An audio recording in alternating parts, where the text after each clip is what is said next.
Hello everyone, how are you doing? This is MD Tech here with another quick tutorial. Today I'm going to show you guys how to fix if your Wi-Fi connection does not have a valid IP configuration. So it's going to be a pretty straightforward tutorial and it shouldn't take us very long to resolve this. So we're going to jump right into it and we're going to start by right clicking on the start button. Now in this new menu that appears, you want to left click on where it says command prompt and in parentheses admin. Again, left click on that.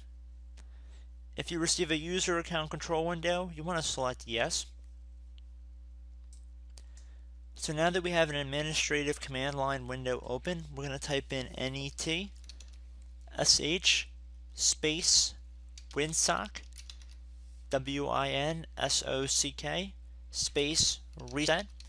So it should read net sh space winsock space reset, all lowercase, and there should be a space in between all the words. Like I said, you don't actually type out space. I'm just letting you guys know where the placeholders are.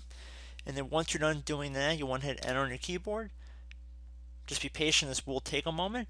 It should say successfully reset the winsock catalog if you typed it in correctly, and you will be notified that you must restart the computer in order to complete the reset.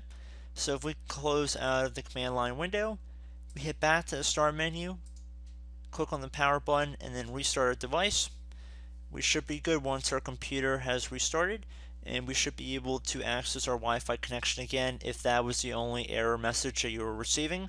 Keep in mind, if for some reason if you've actually removed something from the wall or you have physically changed something, this tutorial is not going to be guaranteed to work for you.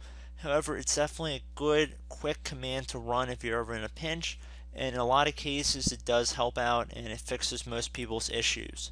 So, I hope this brief tutorial helped you guys out, and I will catch you in the next video. Goodbye.